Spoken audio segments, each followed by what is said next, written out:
you, thank you. Good morning, Kahal Kadosh, Beruchim Abayim to everybody. Today, Erev Shabbat Kodesh, Parashat Korah in Miami. In Israel is Hukat. Argentina, Korah Hukat, for obvious reasons. But in Miami, Parashat Korah Makam Nahwan, second day of Tammuz, the 1st of July. Today's special breakfast and class, graciously sponsored by Mr. Mario Gersuni and family, Le'ilui Nishmat, his beloved father, Moshe Haim Ben Nute, Alav Shalom. Additionally, today's class, graciously sponsored by Nathan Yadgar and family, Le'ilui Nishmat, his beloved grandfather, Yosef Ben Salman. Additionally, by Mr. Joey Falak and family, Le'ilui Nishmat, his beloved wife, Susan Bat Simcha Aliyah Shalom. Additionally, today's class dedicated for the Refuah Shelema of Malka Bat Shaindol, Leah Bat Sara, and Malka Haya Bat Joyce Simcha. May Hashem give him Refuah Shelema among the Holim of all of Am Israel. Amen. So, as we know, for the learning this week of Parashat Korah, we know the unfortunate outcome of Korah. We discussed this topic 2 days ago, how the chain event of the Parashiot, they all carry the same enemy. Parashat Be'alotecha, about Miriam making the comment about Moshe, Miriam and Aharon, because Aharon listened. So once the person listens to Lashon Hara, the Gemara writes that there are 3 people that Lashon Hara affects the person: the one who says it, the one who listens, and the one who is spoken about. Then we have Parashat Shelach, the story of the spies. What happened? They gave a negative report about the land of Israel. They even spoke against God when they said that the people in the city of Canaan, meaning to say Israel, are so large and are so big that they are stronger than God. God forbid to say such a thing, but that's exactly what happens. Fast forward, next Parashat Korah, what happens? Korah opens his mouth, and the Pasuk writes, and it says that Moshe Rabbeinu makes a challenging statement to Korah and his followers. And it says, because what was the complaint of Korah against Moshe? Korah says to Moshe, Kol ha'eda kulam kedoshim.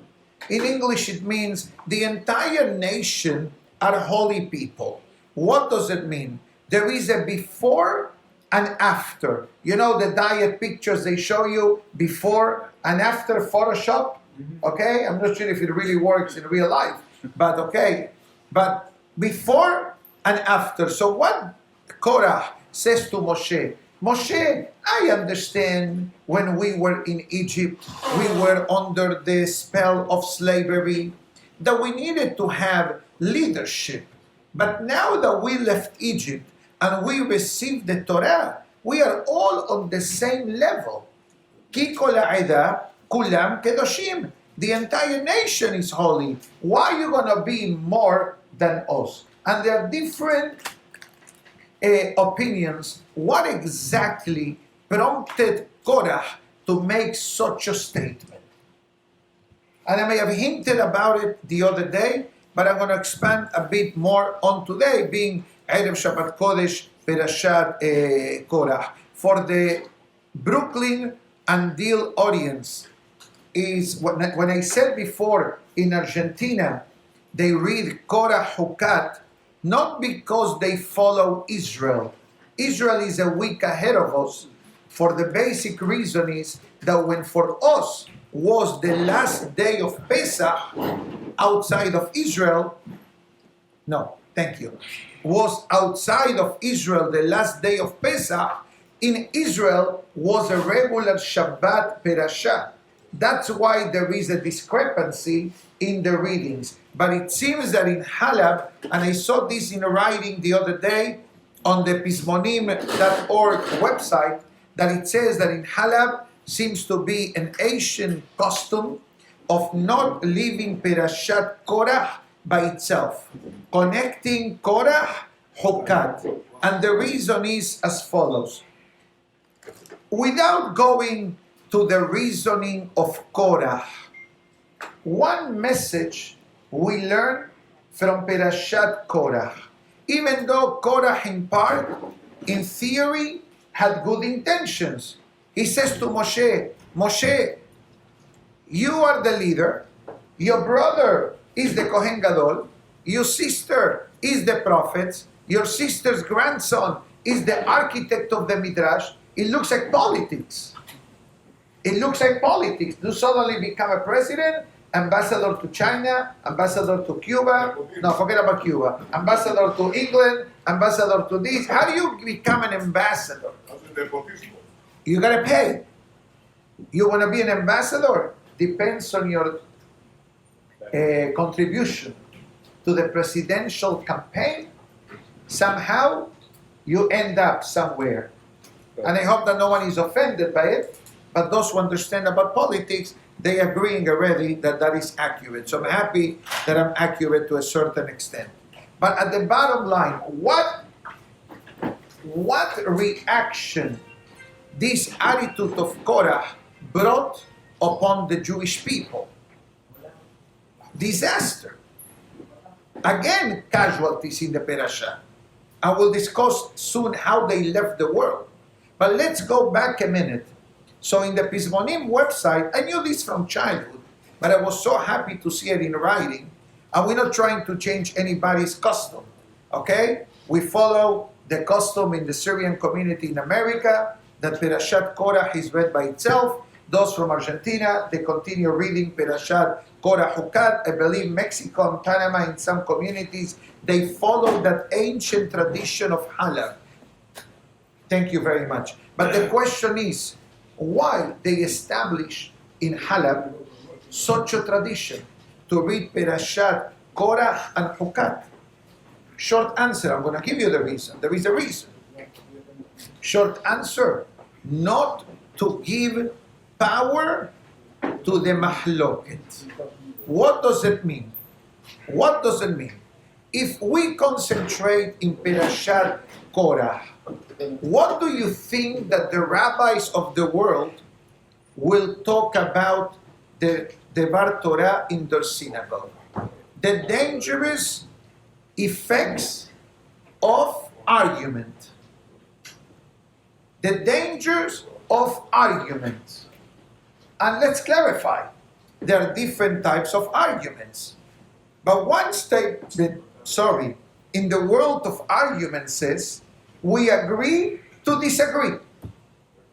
But here, there was no we agree to disagree. Here was, we want it all. God's reaction, Moshe Rabbeinu suddenly makes a statement because they complain to Moshe. Maybe Moshe, God didn't tell you to appoint your brother. Maybe God didn't say to you to appoint Bezalel. You know, we have to understand one thing, and this is a lesson for life. Not only Perashat Korah. At the end of the day, what are we doing? We're taking the Perashat, we open it a bit to understand what's going on, but there is one thing that we need to do.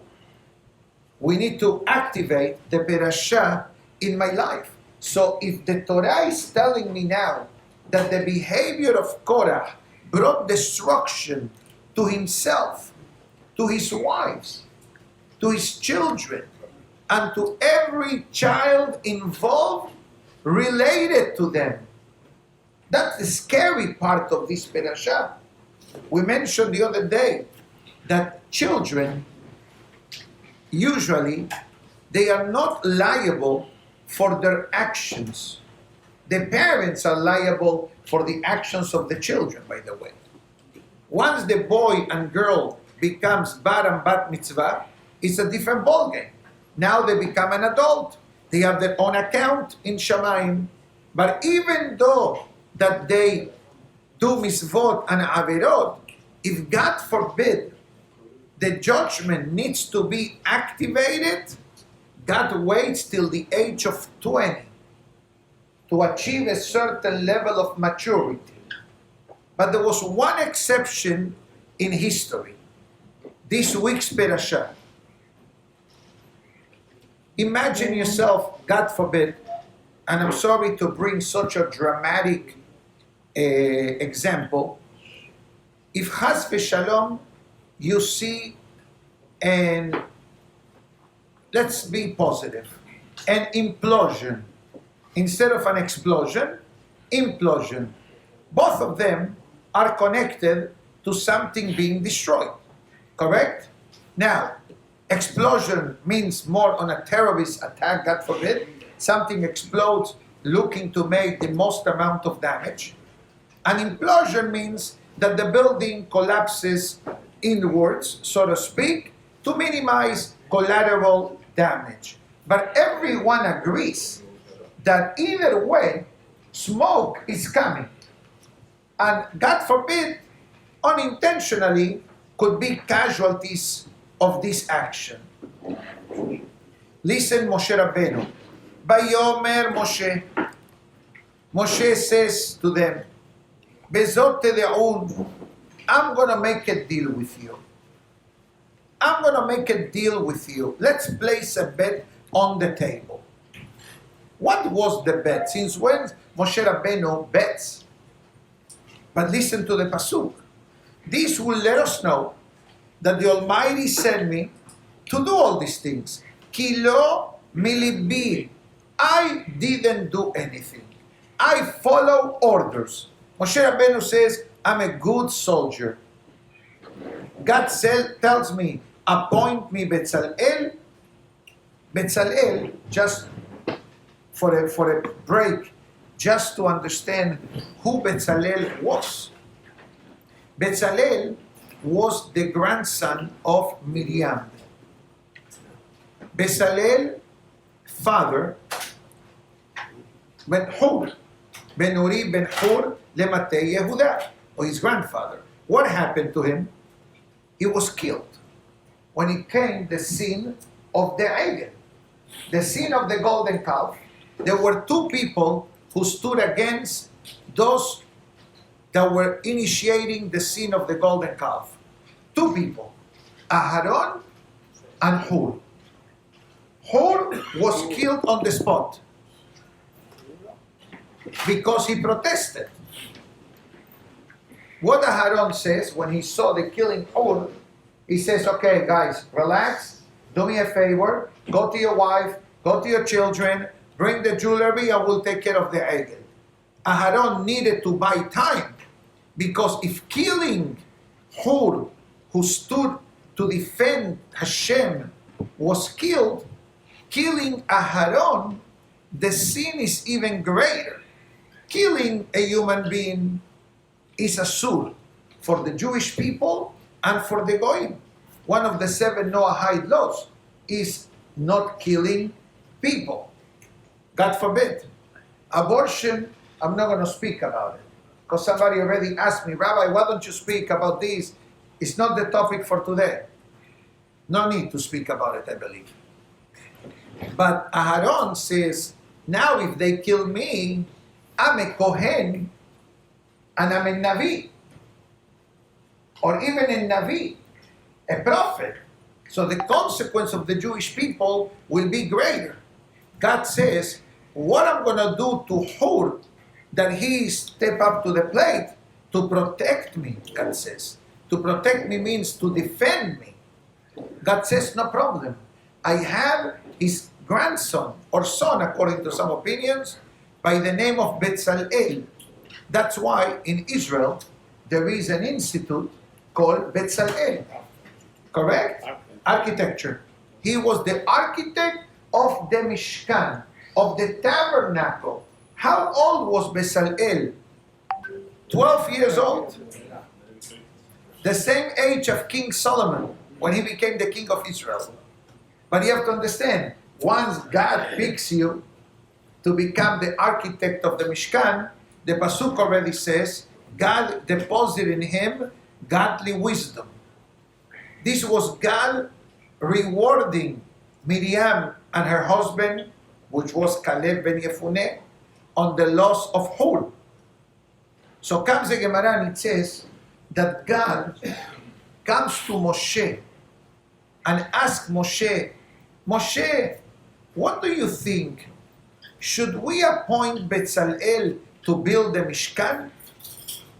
Moshe answers Hashem, says the Gemara, God, if you approve him, why do you need to ask me?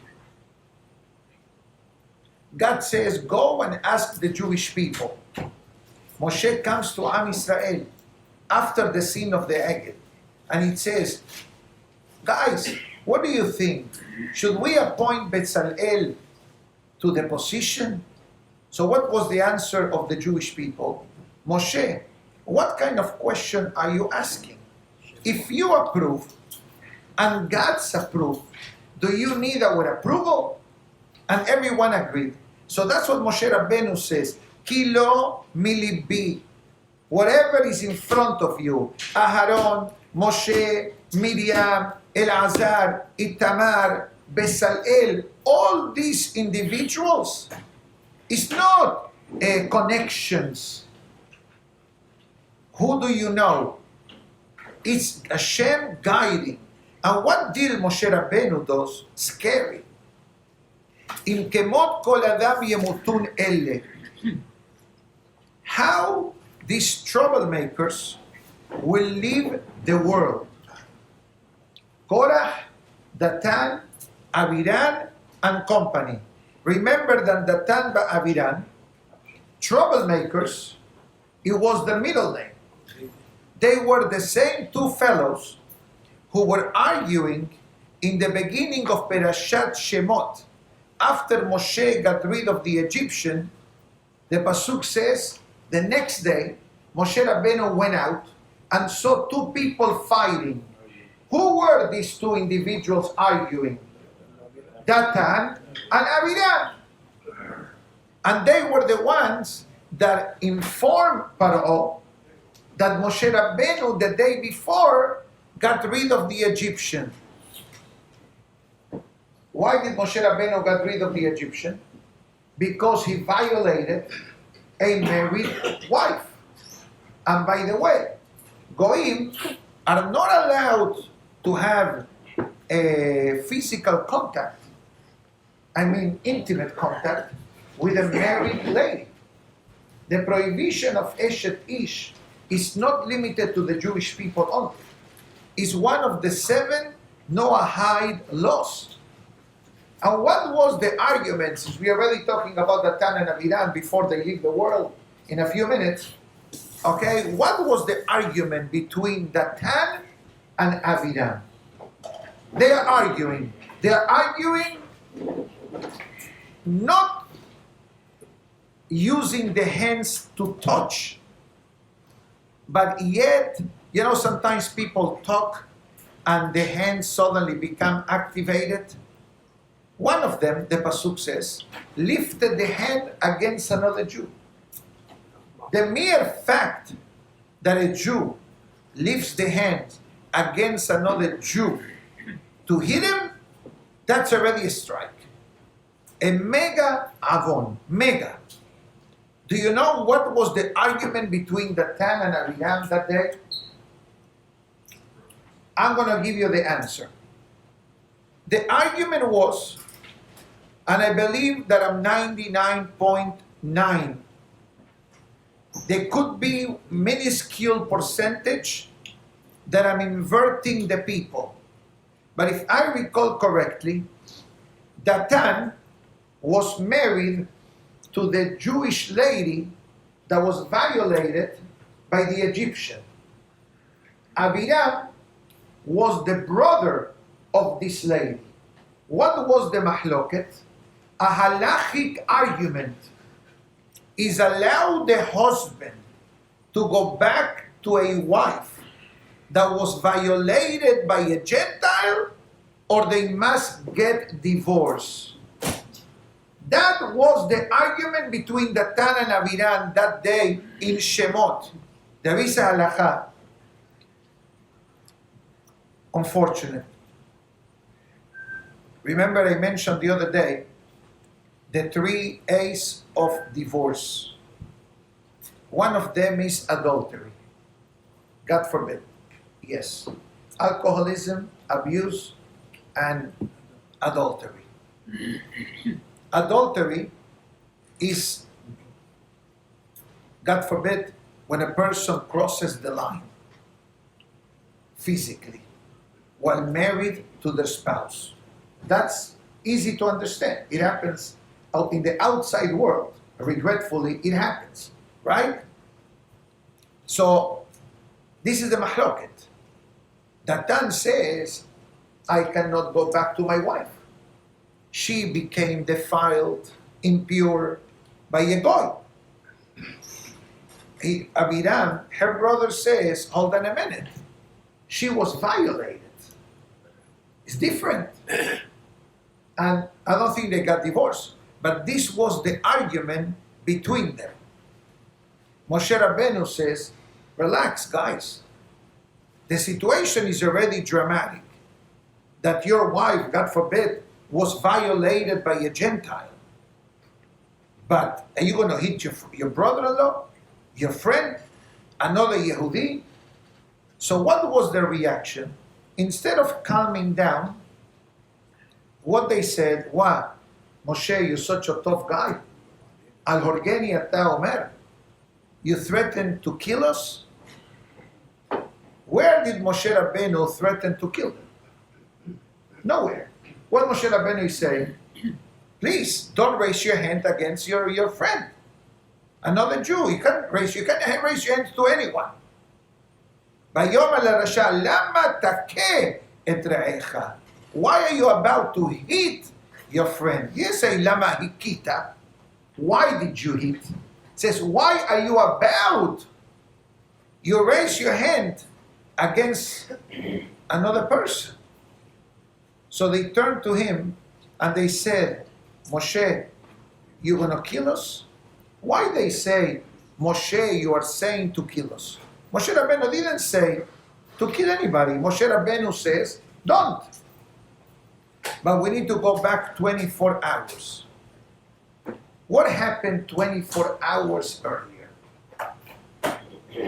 Moshe Rabbeinu, the Pasuk says, and all this is connected to this week's parasha, because Datan and Abiram had nothing to gain from the rebellion of Korah. But they said, this is against Moshe, we are with you.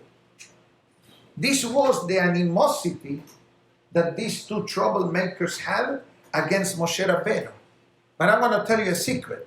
Moshe Rabbeinu saved the life of one of them 24 hours earlier. That is Pasuk. Pasuk in the Torah says, Moshe Rabbeinu leaves the palace of Paro. And he says, you know what? I can't sleep in a comfortable bed when my brethren is suffering under the slavery. I'm going to go out to help them. The Pasuk. What the Pasuk says, Moshe Rabbeinu goes out, Bayar Ish Misri, he sees an Egyptian beating up a Jew, beating up Ish Ivri Me'ehav. What does that mean? An Egyptian is beating up a Jew. Who was this Egyptian? The Egyptian that violated the wife of Datan. And who was the Jew being about to be killed by the Egyptian? Datan. Sure. Datan was about to be killed by the Egyptian. Why? You need to understand, Rabotai, that in Egypt, back then, to sit down to eat bread with a Jew was an embarrassment to the Egyptian nation. It's a pasuk. In Egypt, when Yosef was, Kito Abad Misraim. You sit down to eat with a Jew, forget about it. Now it's Jewish, not opposite. Oh, regretfully. to a certain extent. So imagine yourself, if eating bread with a Jew was something despicable to the Egyptians. Actually, despicable is a mild word. If you want the real translation, it's an abomination. Ki to'avat Misraim. I don't want to bring examples so I don't cross the lines. But regretfully, in history, how many times we have heard certain individuals sit in the back of the bus, restrooms, colored restrooms. I don't want to go too much into it. Discrimination. So go back to Egypt. So imagine yourself for a minute. Think for a minute. If eating bread with a Jew was an abomination, being intimate with a Jewish lady was the worst of the worst of the worst. I know that to us doesn't make any sense, but in the eyes of the Egyptian society, it was an embarrassment. So what this Egyptian do? Once he was caught, he says, you know what? I need to kill the witness. Who is the witness? Datan, the husband of this lady. That's whom the Egyptians were beating up that day. And Moshe Rabbeinu says, hold on a minute. If a goy lifts the hand against another Jew, hayab mitah. He's committing a crime. He needs to be executed. But we don't have the law of the land to execute. So what did Moshe Rabbeinu do? The Pasuk writes, Ba'ifen ko bako, Bayar ki en ish. Moshe Rabbeinu looks to the left, looks to the right, and he sees no one is there. That's not what it means. The Torah uses this example to tell us, Moshe Rabbeinu looked from that day of the situation till the day of Mashiach. If any descendant of this Egyptian ever will become a Jew, will become a convert, Ba'ifen ko bako. He looks back, he looks forward, Bayarki and Ish. No one Jewish will come from this goy today. Because in history, we saw, remember Haman? Remember his sons? What happened to his great-grandchildren? All Jewish. All Jewish. Rabbi Akiva's father was a convert. Rabbi Meir also related to the emperor somehow. Right? Many cases we have seen that individuals, problematic, but then suddenly there is a switch. In the case of this Egyptian, Bayarki and Ish, no Jew will ever come out of this Egyptian. Moshe Rabbeinu got rid of him. How did he do? He uttered God's name. He doesn't touch him. He opens his mouth, utters Hashem's name, and that's the end of the story of this fellow. And that's why Datan Abiram said to Moshe, Al Horgeni ata omer, you're going to kill me like you killed the Egyptian yesterday by opening up your mouth and get rid of them? They went to inform Paro, right? They went to snitch on Moshe. By the way, we saw your stepson Moshe killing someone yesterday. My stepson Moshe is such a nice boy. Don't even ask how he killed him. How did he kill him? He opened his mouth, he said a few words, and killed Moshe and killed the Egyptian. What happens next? Remember what happens next? Moshe Rabbeinu comes to the palace of Paro. Paro grabs Moshe Rabbeinu, puts him against the wall, wants to kill Moshe Rabbeinu. Why?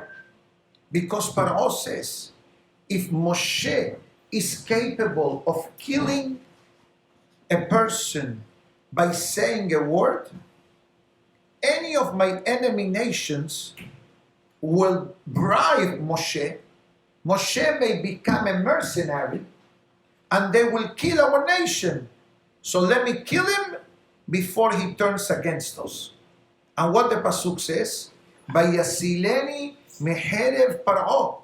One of the sons of Moshe was called Eliezer. Okay? What the pasuk says? Ki Eloke avi be'ezri vayasileni meherev Paro. Eliezer means my God is my assistance.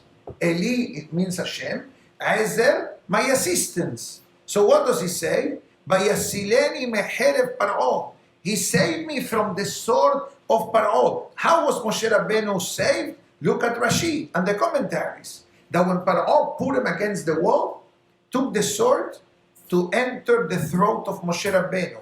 At that moment, the throat of Moshe Rabbeinu became hard as a rock, like marble. And he was able to escape. And where does he go? You know the end of the story. Midian. To the house of Yitro. Another fugitive of Paro. Moshe now is a fugitive, and his future father-in-law is also a fugitive.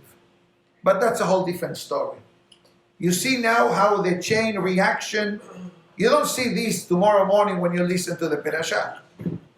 Rabbi, how he knows the name of Hashem until 40 years? I mean, until those times, he wasn't learning, basically. He was with Excellent question. Because Moshe doesn't mention Hashem's name. He says, my God. You know, God is a universal word.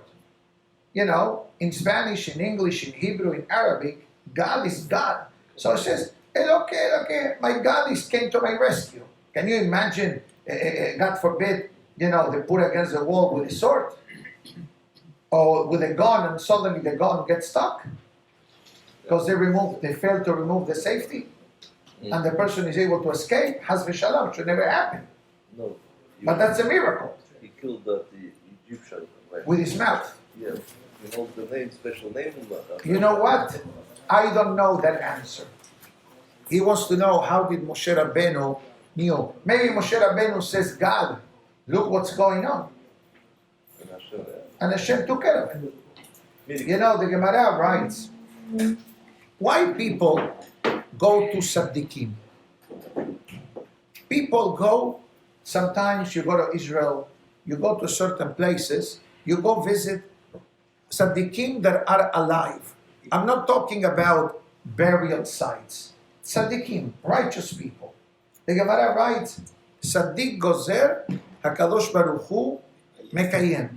The righteous decrease and God fulfills. Moshe, this is the problem, I'll take care of it. And the same thing happens now. Listen to the second statement of Moshe. Im kemot kol adam yemutun. If Datan and Abiram, they'll die a natural way of death, lo Hashem shelachani. That's a sign that I did everything from my heart. God didn't send me to fulfill any missions. But comes the second pasuk and it says, in Beria Ibrav Hashem, if God is going to create a new way of living the world, how many different ways, has v'shalom, can a person live the world? Don't answer that question. But there are many ways. Here is a new way of living the world. What is the new way? That Hashem creates a new way. What is the new way? Upatzeta ha'adama et piha. Let the earth opens its mouth. Ubala'a otam, and will swallow Korah, Datan, and Abiram, and everything that they own, furniture, dishes, car, jewelry, bank account, and everything in between. You may say, Stana Shreya, why are you going to get rid of the apartment? You have a beautiful condominium in Aventura. Okay? No. Anything that carries the name of Korah is tainted. You cannot say, why you got such a nice chair? Oh, this belonged to Korah. So you're keeping the name of Korah alive. That's why in Jewish history, No one names their child Korah. You ever met somebody named Korah? You ever met somebody first name? I know what you're referring to. I already read his mind from not looking at him. You ever met somebody named Korah? Why do not people call Korah? Because the name of Korah, it's a troublemaker personality. And I ask you a question. Why Moshe Rabbeinu says, let the earth open up? Why don't you say, let them drown? Let them drown, let them starve. But Moshe Rabbeinu says, I want a new invention. I want the earth to open up and to get rid of them. It's a very heavy statement that Moshe Rabbeinu is saying. And let's see what happens next. When Moshe Rabbeinu finished talking, suddenly the earth opens up, the earth opens its mouth and swallows the houses, the humans, Korah, Datan, and Abiram, and all their assets.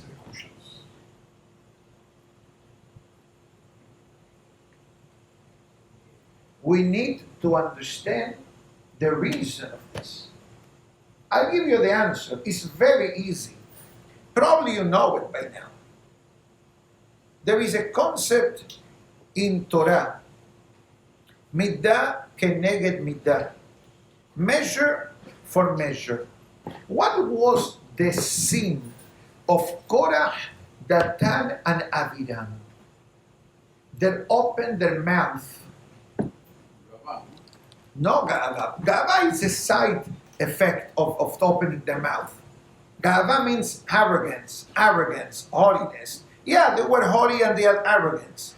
But what was the catalyst of that? They opened their mouth.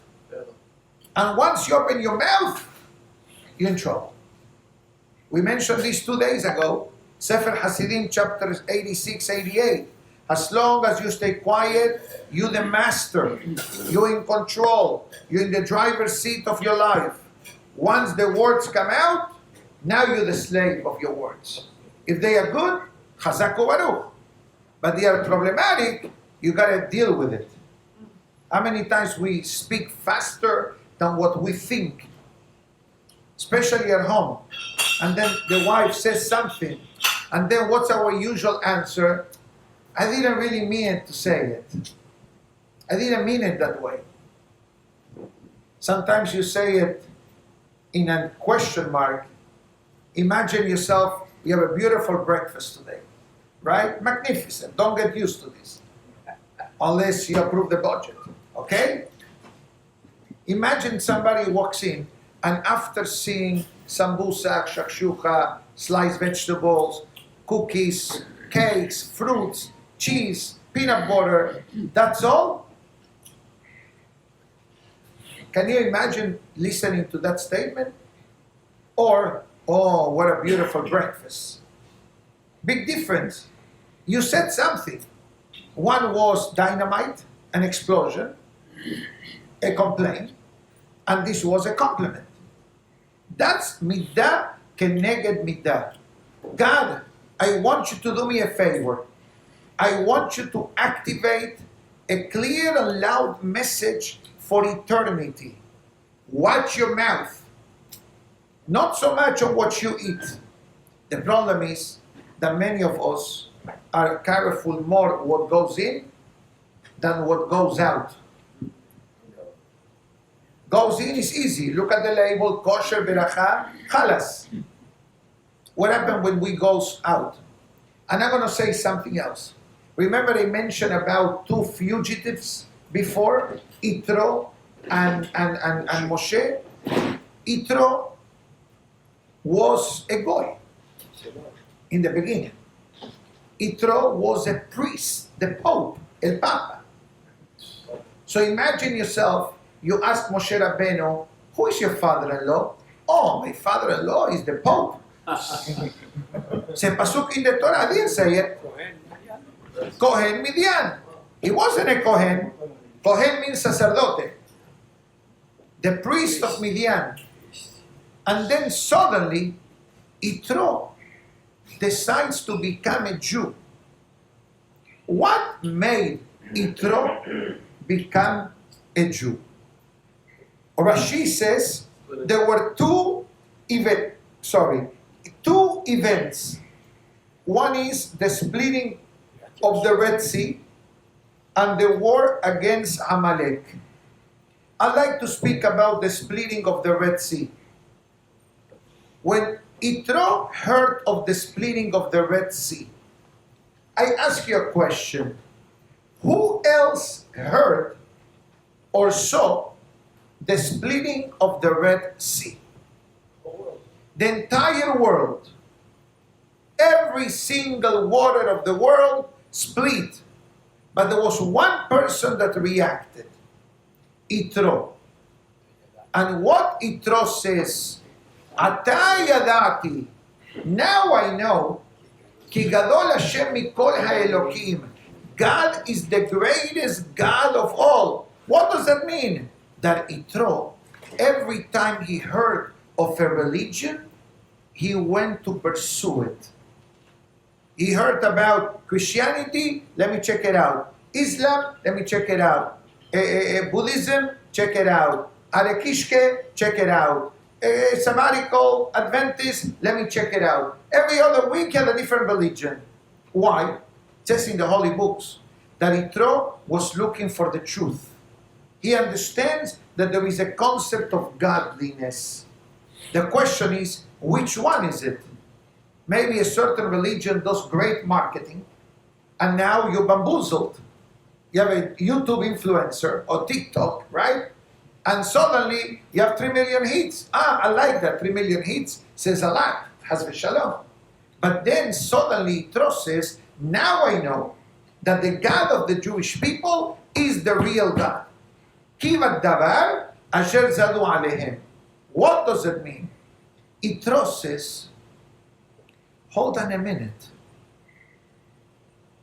I remember 80 years ago, Yitro says, Paro made a decree against the Jewish people. That Yitro was part of that advisory board that Paro had. Paro, as you know this, had 3 advisors. One was called Eob, Bilam, and Yitro. And he asked the following question. We are having a Jewish problem. What do we do? Eob remained parv, quiet. Bilam says, get rid of them. Yitro says, why? Thanks to the Jewish people, you have blessing in the land. What happened to Yosef? What happened to Yaakov? Paro didn't like Yitro's answer. Yitro had to escape in order to save his life. Because they wanted to kill him because he went against Bilam. And that's why Bilam makes an appearance in 2 weeks from now. Perashat Balak, Perashat Pinhas. Who is the instigator against the Jewish people? Bilam. He wants to activate vengeance because 80 years earlier, he wasn't able to defeat the Jewish people. So for Bilam, this was the sequel of what happened that day with Yitro. What was the decree that Paro enacted? Remember that decree? All the boys to be drowned in the water. Fast forward 80 years later, how God gets rid of the Egyptian army? Drowning. Midah keneged midah. Measure for measure. You got rid of us through drowning, we get rid of you through drowning. Moshe says the same pasuk. You open your mouth against God, let the earth open its mouth. There is much more to say. This was a sample. Come tomorrow. Come tomorrow. noitorah.com. Come in person. 6:30 after the Gemara class, we'll have an hour almost to discuss details. Unbelievable. But one thing is for sure. As I said, all the assets were gone. Their children, they were gone. Children. Why children? Didn't we say in the beginning of the class that judgment doesn't start till the age of 20? Yes, you are right. 99% of the time. There is one percentage that age is irrelevant. What is this percentage? Mahloket. Argument destroys. Arguments kills. We have seen at the Bet HaMikdash, students of Rabbi Akiva, even today's Perashah. And the Pasuk goes further, but I think that, they were also, there was one more action of instigation by Datan and Abiram, but I'll save that for tomorrow. Has something to do with the man. The first time that the man came down, you know what, I feel bad for the Torah audience. They're not going to listen tomorrow unless they come to our synagogue. But Moshe Rabbeinu activates the manna that came down daily. The Pasuk says, on Fridays, you will get double portion. One portion for Friday, one portion on Shabbat. From this story of the manna, we have a halacha that when we make hamosi on Shabbat, we do it on 2 breads. Like the manna came double, the bread of Shabbat is double. That's one reason there are more, but for today, this is good enough. Shabbat, no manna, next delivery, Sunday. You know that Amazon today, not today, a week ago, really, it's happening, it's good. A person can opt out not to have Shabbat deliveries by Amazon. Yes. In the website, if it's Saturday delivery, you can opt out Sunday delivery. Because it's very gray area if you're allowed to order knowing that they will deliver it on Shabbat. I said very gray. So apparently many people contacted Amazon and now in their delivery, they say opt out Saturday, Sunday delivery. In the winter may not be such a big deal because Shabbat finishes at 5. But when Shabbat finishes at 9, could be a halachic question. According to some opinions, each one should ask the LOR. That means local Orthodox rabbi. Okay, check with your rabbi, whatever he tells you, you follow. So what did Datan Abiram say? You know what? We're going to set Moshe Rabbeinu to fail. What did they do? They took the man that they received on Friday. Friday night, they went out to the field and started to spread the man. What was their goal? That Shabbat morning, they're going to get up earlier than usual and they're going to scream out, Moshe Rabbeinu lied to us. Look how much man is available. He wanted to keep the man for himself. You understand the criminal mind that Datan and Abiram had? They were troublemakers. They love bahtes. They love balagan. Balagan, we are there. They were troublemakers. In Brazilian, they call it quebra-quebra. The looters, the rioters. Those were the personalities of Datan and Abiram. Abiram, actually. They said, there is something that we can do against Moshe. They were anti-system.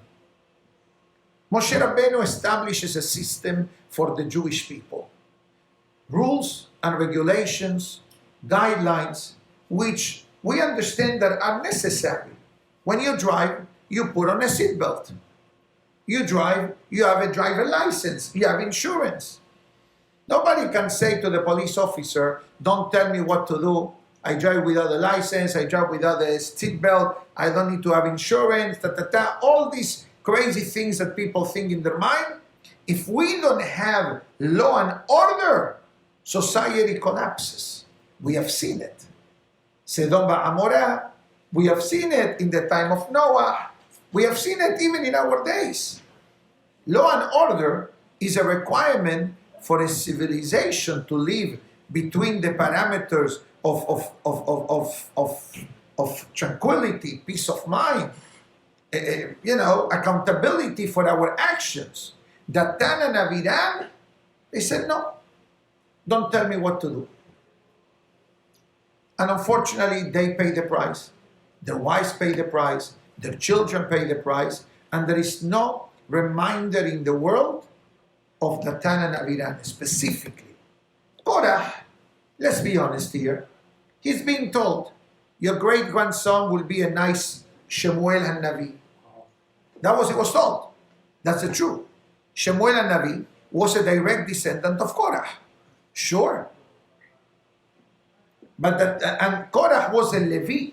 So he had at least some type of greatness among the monarchy of the Jewish people. But Datan and Abiram, Gurnish, nothing. But they smell trouble. They like to stir the pot.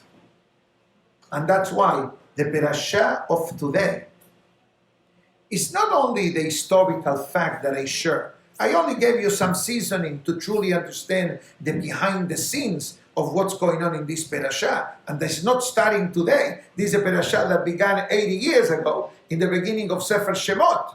But the message of the parasha is loud and clear. Arguing doesn't make you a better person. Staying quiet and being flexible and preserving the peace is what truly makes you a better person. I know that outside world, not in our circles, but in the outside world, if you stay quiet, what they tell you? You're a chicken. Stick up, right? In Torah, it says, you know what? Calm down. You are the bigger man by not expanding arguments, not igniting the fire of mahloket. And that's why mahloket begins with mem and finishes with tav. What does these two letters make up the word? What's the meaning of the word met? Death. It brings negativity to the person's life, to the person's marriage, to parenting, to friendship. It brings a certain level of toxicity, toxico in Spanish, but toxicity in English, to the environment. To the environment. You don't want to be surrounded by mahloket, because in mahloket, no one wins.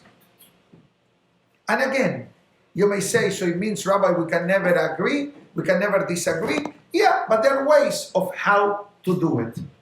Tactfully, respectfully, pick and choose. If it's worth it, it's not, and maybe they're not the right time at this moment. Maybe an hour later, when everybody's calm, then we are able to think like mature, responsible people. But that's the loudest message of this week's parasha. Thank you to the Gersuni family for the beautiful breakfast and all the sponsors of today's class. Baruch Adonai Le'olam Amen.